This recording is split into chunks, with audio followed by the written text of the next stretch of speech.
Hello viewers, welcome my channel exam preparation study. So বন্ধুরা, আজ 23শে জানুয়ারি। তো ইতিমধ্যে যে আরপিএফ এর কনস্টেবলের এক্সাম তা শেষ হয়ে গিয়েছে। সো বন্ধুরা, আজ যে সকল প্রশ্ন এসেছিল কারেন্ট অ্যাফেয়ার্স, রিজনিং এবং জেনারেল সায়েন্সের উপর সমস্ত প্রশ্ন এবং ম্যাথের কি টপিকের উপর প্রশ্ন এসেছে, সমস্ত প্রশ্ন আলোচনা করব। সো বন্ধুরা, তার আগে তোমরা যারা এই ভিডিওটি প্রথম দেখছো তারা অবশ্যই আমার চ্যানেলটি সাবস্ক্রাইব করে এবং পাশে থাকা বেল আইকনটি প্রেস করে নেবে, কারণ নেক্সট ভিডিওর নোটিফিকেশন তোমরা নয়তো পাবে না। এরকম এডুকেশনাল হেল্পফুল ভিডিও সবার আগে পেতে অবশ্যই আমার চ্যানেলটি সাবস্ক্রাইব করে পাশে থাকা বেল আইকনটি প্রেস করে নাও। তো প্রতিদিন নয়, আজকেও তোমাদের আজকে একটা ইম্পর্টেন্ট কথা বলছি। দেখো, আরপিএফ এর কনস্টেবল এক্সাম যারা দিচ্ছ, তো তাদের ক্ষেত্রে যদি যারা জানো তারা তো খুবই ভালো, এবং যারা জানো না তারা অবশ্যই একবার জেনে নাও কি সিলেবাস। তো জিকে থেকে টোটাল 50টা কোশ্চেন থাকবে, ম্যাথ থেকে টোটাল 35 এবং জিআই থেকে 35। তো টোটাল এই হলো তোমার কোশ্চেন প্যাটার্ন। তো এইভাবে কোশ্চেন প্যাটার্ন আসবে। তো যাই হোক, আজকে 23শে যে জানুয়ারি রয়েছে তার ফার্স্ট কোশ্চেন কি রয়েছে দেখো, কোন ধাতু নিষ্কাশনে সায়ানাইড পদ্ধতি ব্যবহৃত হয়? খুব ইম্পর্টেন্ট প্রশ্ন এটি। তো সঠিক উত্তর কি হয়ে যাবে? রূপোকে তোমার সায়ানাইড পদ্ধতি ব্যবহার করে, রূপোর যে ধাতু নিষ্কাশন হয় রূপো, তো তার নিষ্কাশনে সায়ানাইড পদ্ধতি ব্যবহৃত হয়। নেক্সট কোশ্চেন, একটি সেকেন্ডে দোলনের চাঁদে গেলে তা কি হবে? অর্থাৎ দেখো, একটি সেকেন্ডে যদি দোলনকে যদি চাঁদে নিয়ে যাওয়া হয় তখন কি হবে?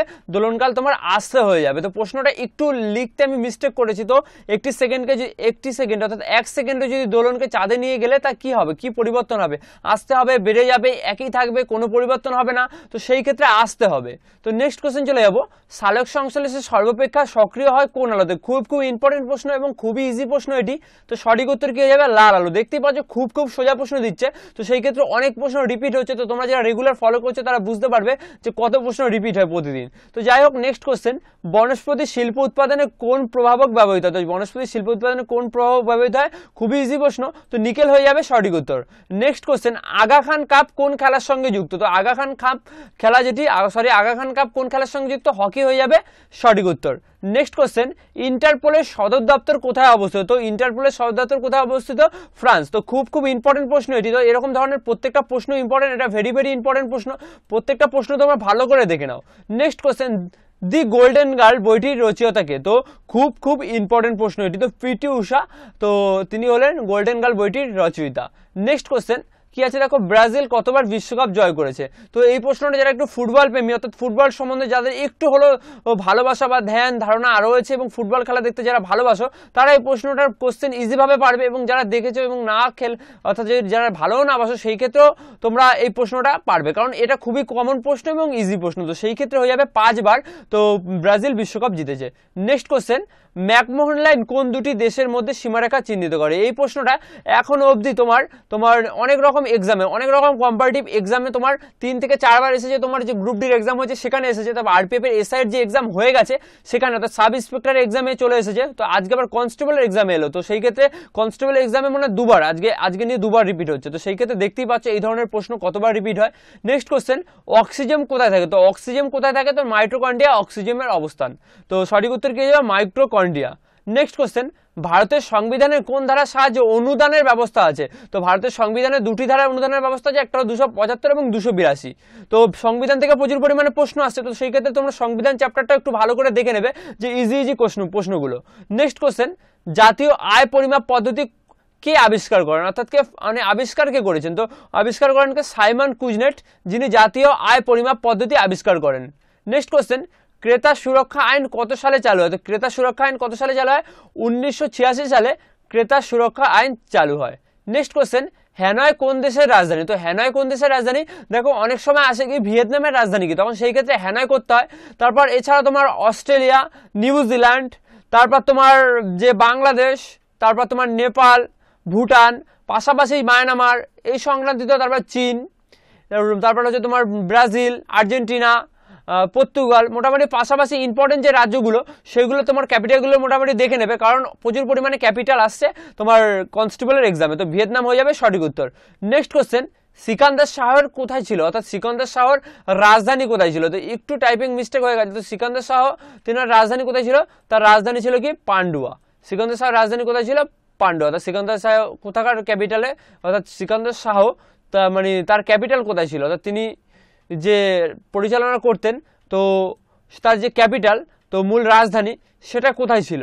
তো পান্ডুয়া হয়ে যাবে মানে সঠিক উত্তর। একটু প্রশ্নটা ঘুরিয়ে দিয়েছে, তো সেই ক্ষেত্রে তোমরা একটু কোনো সময় ঘাবড়ে যাবে না, প্রশ্নটা ভালো করে পড়বে এবং বুঝবে, তারপর তোমরা অবশ্যই অ্যান্সার করার চেষ্টা করবে। তো যাই হোক, আজকের নেক্সট তোমাদের আমি তোমার ম্যাথের টপিকগুলো তোমাদের বলে দিচ্ছি, কারণ ম্যাথের টপিক থেকে প্রতিদিন বিভিন্ন চ্যাপ্টার থেকে প্রচুর পরিমাণে প্রশ্ন আসছে, কিন্তু চ্যাপ্টারগুলো সেম থাকে, কিন্তু কোনোদিন কোনো চ্যাপ্টার থেকে বেশি, কোনোদিন কোনো চ্যাপ্টার থেকে কম।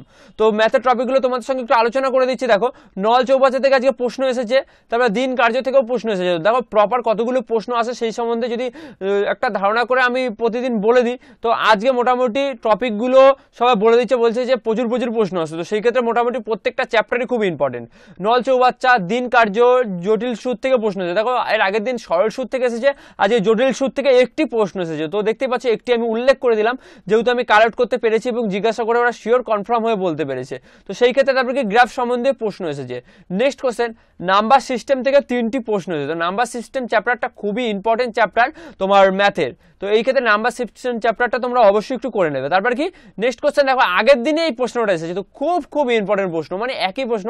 দেখো রেলের গ্রুপ ডি যারা তোমরা অ্যানালাইসিস হয়েছে এবং আগামী দিন তোমরা রেলের গ্রুপ ডি যারা এক্সাম দিয়েছো এবং যারা আমার অবশ্যই অ্যানালাইসিস করেছে সেগুলো দেখেছো, তো তারা জানতে পারবে যে তোমার সেই সময় তোমার যে এক্সামগুলো আসতো কি নীতি আয়োগের অধ্যক্ষ, উপ অধ্যক্ষ, ভাইস চেয়ারম্যান, ডিরেক্টর, এই সম্বন্ধীয় প্রশ্নগুলো বারবার আসতো। কিন্তু এখন দেখা যাচ্ছে কি বিশ্ব পরিবেশ দিবস কবে পালিত হয়, তো সেই ক্ষেত্রে এই প্রশ্নটা প্রচুর পরিমাণে বারবার রিপিট হচ্ছে। তো সেই ক্ষেত্রে তোমরা যারা জানো তারা তো অবশ্যই জানো, যারা না জানো একবার দেখে নাও, 5ই জুন হয়ে যাবে সঠিক উত্তর। নেক্সট কোশ্চেন, বাতাসের আপেক্ষিক আর্দ্রতা কোন যন্ত্রের সাহায্যে পরিমাপ করা হয়? তো বাতাসের যে আপেক্ষিক আর্দ্রতা সেটি হলো কি হাইগ্রোমিটারের সাহায্যে পরিমাপ করা হয়, হাইগ্রোমিটার হয়ে যাবে সঠিক উত্তর। নেক্সট কোশ্চেন, জেনেটিক ইঞ্জিনিয়ারিং দ্বারা প্রথম কোন মানুষ্য হরমোন আবিষ্কৃত হয়? তো তার নাম কি? তো ইনসুলিন হরমোন জেনেটিক ইঞ্জিনিয়ারিং দ্বারা সর্বপ্রথম আবিষ্কৃত হয়, তো তার নাম হলো মনুষ্য হরমোনের নাম কি? ইনসুলিন হয়ে যাবে সঠিক উত্তর। নেক্সট কোশ্চেন, কোন রাজ্যের বিধানসভায় জিএসটি আইন সর্বপ্রথম চালু হয়? অর্থাৎ কোন রাজ্যের প্রথম বিধানসভায় জিএসটি যে আইন প্রথম অনুমোদন করে? তো এই প্রশ্নটার উত্তর সঠিক হয়ে যাবে কি অসম। অসম রাজ্যে সর্বপ্রথম বিধানসভায় জিএসটি আইন অনুমোদন পাস করেছিল। নেক্সট কোশ্চেন, কোন রাজ্যে পঞ্চায়েত ব্যবস্থা নেই? তো নাগাল্যান্ডে তোমার পঞ্চায়েত ব্যবস্থা নেই, সর্বপ্রথম পঞ্চায়েত রাজ ব্যবস্থা চালু হয় কোন রাজ্যে? সেটা সঠিক উত্তর কি যাবে? রাজস্থান। তো তোমরা এই প্রশ্নটার পাশাপাশি জেনে রাখো, কারণ এই প্রশ্নটা অনেকবার এসছে। রাজস্থান হয়ে যাবে সঠিক উত্তর, যেটি সর্বপ্রথম পঞ্চায়েতি রাজ ব্যবস্থা চালু হয় যেই রাজ্যে, তো রাজস্থান। আর কোন রাজ্যে পঞ্চায়েতি ব্যবস্থা নেই? শুধুমাত্র নাগাল্যান্ডে তোমার পঞ্চায়েতি ব্যবস্থা নেই, তো নাগাল্যান্ড হয়ে যাবে সঠিক উত্তর। নেক্সট কোশ্চেন, ভারতের সংবিধানের কোন ধারায় পরিবেশ ও বন্যপ্রাণী সংরক্ষণের কথা বলা হয়েছে? তো 48 ধারার 48 নম্বর এ ধারায় তোমার ভারতীয় সংবিধানের মানে পরিবেশ ও বন্যপ্রাণী সংরক্ষণের কথা বলা হয়েছে। নেক্সট কোশ্চেন, পশ্চিমবঙ্গের অপারেশন বর্গা পশ্চিমবঙ্গের অপারেশন বর্গা কবে হয়? খুব একটি ইম্পর্টেন্ট, তোমার পশ্চিমবঙ্গে যখন অপারেশন বর্গা হয়েছিল সেটি কত সালে হয়েছিল? এই প্রশ্নটা খুব ইম্পর্টেন্ট প্রশ্ন, তো আজকে চলে এসেছে। তো তোমরা দেখতে পাচ্ছ, যারা জানো তো তারা অবশ্যই সঠিক উত্তর করেছো, যারা আগামী দিনে এক্সাম দেবে তো তাদের ক্ষেত্রে বলে দিচ্ছি 1978 সালে সর্বপ্রথম পশ্চিমবঙ্গে অপারেশন বর্গা চালু হয়। তো তোমরা এই প্রশ্নটা জেনে রাখো, আগামী দিন যে কোনো প্রশ্ন রিপিট হতে পারে। আরেকটা প্রশ্ন তোমরা বলে দিচ্ছি, মুখ্যমন্ত্রী ও রাজ্যপাল থেকে আজকে একটি প্রশ্ন এসেছিল, তো ঠিক কি প্রপার প্রশ্ন এসেছিল, কেউ একটা মুখ্যমন্ত্রী একটা রাজ্যপাল, তো টোটাল একটু ইম্পর্টেন্ট তোমার মুখ্যমন্ত্রী আর রাজ্যপালের যে প্রশ্নগুলো হয় সেগুলো তোমরা একটু দেখে নেবে, কারণ প্রচুর পরিমাণে প্রশ্ন তোমার আসছে। তো যাই হোক, নেক্সট কোশ্চেন চলে যাবো। দেখো নেক্সট প্রশ্ন বলতে আমি তোমার যেমন ম্যাথের টপিকগুলো বলেছি, আজকে রিজনিং এর টপিকগুলো বলে দিই, জিআই এর টপিকগুলো। তো সেই ক্ষেত্রে কি আছে দেখো, নাম্বার সিরিজ থেকে আজকে 2টি প্রশ্ন এসেছে। তো নাম্বার সিরিজ চ্যাপ্টারটা প্রতিদিনই প্রশ্ন আসছে, আজকে 2টি প্রশ্ন এসেছে। সেই ক্ষেত্রে তোমরা নাম্বার সিরিজ চ্যাপ্টারটা তোমরা জানো যারা, অবশ্যই আশা করি তোমরা বুঝতে পারছো। তারপর কি ভেনচিত্র, এই চ্যাপ্টারটা খুব ইম্পর্টেন্ট প্রশ্ন। ভেনচিত্র বলতে দেখো 3টে, ধরো তোমার একটা জাস্ট বলে দিলাম, তোমাদের একটা এক্সাম্পল স্বরূপ আমি তোমাদের বোঝানোর চেষ্টা করছি। ধরো তোমরা বলে দিলে কি মাছ, তারপর বলে দিলে কি কাতলা, তারপর বলে দিলে কি হয়তো বলে দিলে তোমার ঘর বা তোমরা হয়তো মাছ একটা কাতলা, আর একটা হলো তোমার দিয়ে দিলে হয়তো তোমার একটা অন্য একটা কিছু দিলে, হয়তো মোবাইল দিলে বা কম্পিউটার দিলে বা যে কোনো একটা আদার্স দিলে, ধরো তুমি বই দিলে বই। তো এই 3টের ভেনচিত্র কেমন হবে? তোমাদের একবার বলে দিচ্ছে, যারা ভেনচিত্র জানো তারা তো অবশ্যই বুঝতে পেরেছো। তো এই 3টের ভেনচিত্র কেমন হবে তোমাদের একবার বলে দিচ্ছে। দেখো মাছ, তো মাছের ভিতরে কাতলা। তো দেখো মাছ অনেক রকম হয়, যদি এখানে রুই হতো, বই একটা আলাদা টপিক, সেই ক্ষেত্রে বইটা আলাদা, আর মাছের ভিতরে তোমার কাতলা হয়ে যাবে। আর যদি বলতো রুই, বইটা কেটে যদি বলে দিত রুই, তো রুই ও মাছ, কাতলা মাছ, সেই ক্ষেত্রে কি হয়ে যেত তোমার টোটাল তোমার মাছের ভিতরে একদিকে রুই একদিকে কাতলা, এইভাবে হয়ে যেত। তো কিন্তু এখন যে ভেনচিত্রটা হবে সেটা কিরকম হবে, তোমার একটা আলাদা হবে আর একটা ভিতরে আর একটা হবে, তো এইটা হয়ে যাবে সঠিক উত্তর, মাছ, কাতলা এবং বই। তো বুঝতে পেরেছো আশা করি। নেক্সট কোশ্চেন সিদ্ধান্ত বিবৃতি থেকে 4টি প্রশ্ন ছিল। সিদ্ধান্ত বিবৃতি চ্যাপ্টারটা তোমরা একটু অবশ্যই করে নেবে, কারণ খুব ইম্পর্টেন্ট চ্যাপ্টার। তারপর কি ক্যালেন্ডার সম্বন্ধে 2টি প্রশ্ন এসেছে, তো মোটামুটি ক্যালেন্ডার থেকে প্রতিদিনই প্রশ্ন থাকছে, সেই ক্ষেত্রে তোমরা ক্যালেন্ডার চ্যাপ্টারটা অবশ্যই দেখে নেবে। দেখো তারপর নেক্সট কোশ্চেন কি চতুর্ভুজ কাউন্টিং থেকে একটি প্রশ্ন আছে। দেখো এর আগের দিন যেটা এসেছিল সেটা হলো কি তোমার বর্গক্ষেত্র কাউন্টিং, তার আগের দিন যেটা এসেছিল সেটা ত্রিভুজ, কিন্তু আজকে যেটা এসেছে সেটা চতুর্ভুজ। তো বুঝতে পারছো ত্রিভুজ, বর্গক্ষেত্র, চতুর্ভুজ। তো এই ক্ষেত্রে তোমার অবশ্যই তোমরা সবগুলো একটু দেখে নেবে, মোটামুটি তোমরা একটু বেশ ধারণাগুলো জেনে রাখবে। তারপর কি ব্লাড রিলেশন, অর্থাৎ দেখো হয়তো এ এর ছেলে বি, বি এর ছেলে সি, তাহলে এ এবং সি বি এর সঙ্গে এ এর ছেলে বি এবং বি এর ছেলে সি, তো সি এবং এর সম্পর্ক কি, এই সংক্রান্ত যে প্রশ্ন হয় সেরকম ধরনের তোমার ব্লাড রিলেশন দিয়ে প্রশ্ন এসেছে। তারপরে কি ঘড়ি সম্বন্ধে প্রশ্ন এসেছে, ওয়াটার এম এর সম্বন্ধে প্রশ্ন এসেছে। তারপর কি দেখো নেক্সট কোশ্চেন বিশ্ব খাদ্য দিবস কবে পালিত, খুব খুব ইম্পর্টেন্ট প্রশ্ন এটি। তো বিশ্ব খাদ্য দিবস কবে পালিত হয়? 16ই অক্টোবর তোমার বিশ্ব খাদ্য দিবস পালিত হয়। নেক্সট কোশ্চেন ক্রেবস চক্র সংঘটিত হয় কোথায়? তো ক্রেবস চক্র কোথায় সংঘটিত হয়? মাইটোকন্ড্রিয়ায় ক্রেবস চক্র সংঘটিত হয়। নেক্সট কোশ্চেন ফলের রস সংরক্ষণ করার জন্য কোন রাসায়নিক ব্যবহার করা হয়? তো ফলের রস যে সংরক্ষণ করা হয় তার জন্য কোন রাসায়নিক ব্যবহার করা হয়? সোডিয়াম বেনজয়েড ব্যবহৃত হয় ফলের রস সংরক্ষণের জন্য।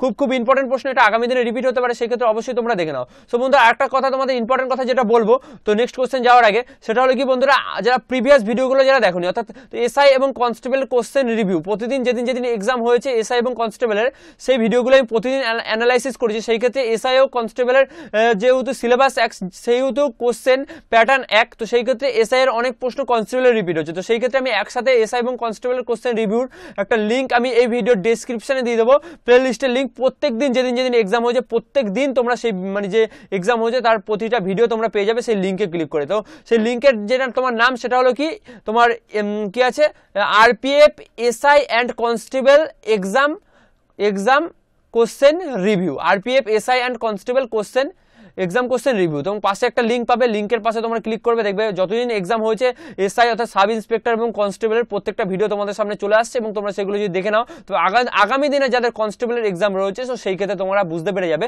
প্রচুর পরিমাণে প্রশ্ন সেখান থেকে কমন আসছে। আর একটা কথা তোমাদের যেটা বলবো সেটা হলো সেট, তোমাদের প্রায় 17 থেকে 18টা সেট আমি দিয়েছি আরপিএফ এর এসআই এবং কনস্টেবলের জন্য। শুধুমাত্র আরপিএফ এর এসআই এর এক্সাম যেহেতু শেষ হয়ে গেছে, তো সেই ক্ষেত্রে কনস্টেবলের এক্সামের জন্য তোমরা সেই প্রত্যেকটা সেট খুবই ইম্পর্টেন্ট। তো সেই ক্ষেত্রে তোমরা সেই সেটগুলো দেখার জন্য কি করবে, আগে যে তোমরা লিঙ্কটা পেলে অর্থাৎ কি RPF SI and constable question review, তার নিচে দেখবে আরেকটা লিঙ্ক রয়েছে। কি লিঙ্ক আছে?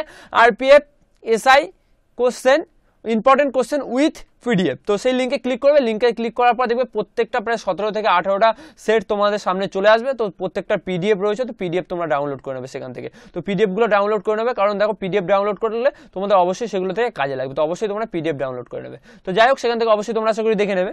তো যাই হোক নেক্সট কোশ্চেন, সমুদ্রের জলকে নীল দেখার কারণ কি? সমুদ্রের জলকে নীল দেখার কারণ কি? খুব ইজি প্রশ্ন, বিক্ষেপণ হয়ে যাবে সঠিক উত্তর।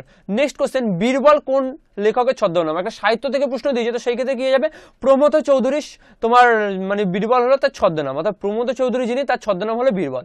নেক্সট কোশ্চেন, পঞ্চম শীর্ষ সম্মেলনের আয়োজক দেশ কি? তো ভারত হয়ে যাবে সঠিক উত্তর। নেক্সট কোশ্চেন, ভারতের প্রথম কোন শহরে ট্রাফিক ব্যবস্থাকে নিয়ন্ত্রণের জন্য রোবট প্রযুক্তি ব্যবহার করে? খুব খুব ইম্পর্টেন্ট প্রশ্ন, কারেন্ট অ্যাফেয়ার্স এর প্রশ্ন। তো ইন্দোর হয়ে যাবে সঠিক উত্তর। এই প্রশ্নটা তোমার আরআরবি গ্রুপ ডির যখন এক্সাম হয়েছে তখন এসছে, লোকো পাইলটের যখন এক্সাম হয়েছে তখন এসছে, তারপরে এসআই এর যখন এক্সাম মানে তোমার কনস্টেবলের এক্সাম তো হচ্ছে এবং এসআই এর যখন এক্সাম হয়েছে তখনও এসেছে। তো সেই বাড়িতে আশিকে কনস্টেবলের যে এক্সাম তাতেও এসে। তো সেই ক্ষেত্রে অবশ্যই তোমার এই প্রশ্নটা খুব ইম্পর্টেন্ট প্রশ্ন। তো এরকম প্রত্যেকটা প্রশ্ন ইম্পর্টেন্ট, কোন দিন কি প্রশ্ন আসবে সেটা বলা সম্ভব না, তার জন্য তোমরা অবশ্যই তোমরা প্রত্যেকটা কোশ্চেন ভালো করে দেখে নাও। আর আগের যারা ভিডিওগুলো দেখোনি তারা অবশ্যই এই ভিডিও ডেসক্রিপশনে গিয়ে আমি প্লেলিস্টের লিঙ্ক দিয়ে দেবো, তোমরা সেখান থেকে দুটি মানে সেটের 17টা সেট রয়েছে তার প্লেলিস্টের লিঙ্ক এবং যে প্রিভিয়াস ভিডিওগুলো তার রিভিউ করেছি যে ভিডিওগুলো, তো প্রত্যেকদিন এসআই ও কনস্টেবলের সেই ভিডিওগুলো তোমরা দেখে নিতে পারো। সো বন্ধুরা আরেকটা কথা, যদি কোনো তোমরা যদি অসুবিধা থাকে কোনো এডুকেশনাল সম্বন্ধে যদি তোমরা জানতে চাও তাহলে অবশ্যই আমাকে ফলো করতে পারো ফেসবুক পেজে। তো ফেসবুক পেজের লিঙ্ক আমি ফার্স্ট কমেন্ট এবং ভিডিও ডেসক্রিপশনে দিয়ে দেবো, তোমরা সেখান থেকে আমাকে ডাইরেক্ট ফলো করতে পারো ফেসবুক পেজে, কারণ ওখানে আমি অনেক এডুকেশনাল তথ্য সম্বন্ধে অনেক ইম্পর্টেন্ট তথ্য যেগুলো আপলোড দিই, যেগুলো আমার প্রতিনিয়ত আপলোড হয় কিন্তু যেগুলো ইউটিউবে আপলোড করা সম্ভব হয় না, সেক্ষেত্রে তোমরা অবশ্যই আমাকে ফলো করো এবং লাইক করো। বা যদি কোনো এডুকেশনাল সম্বন্ধে যদি কোনো প্রশ্ন থাকে তো আমাকে ডাইরেক্ট ওখানে জিজ্ঞাসা করতে পারো, তোমাদের 100% আমি সলিউশন করার চেষ্টা করবো। সো বন্ধুরা সম্পূর্ণ ভিডিওটি দেখার জন্য তোমাদের অসংখ্য ধন্যবাদ, থ্যাংক ইউ।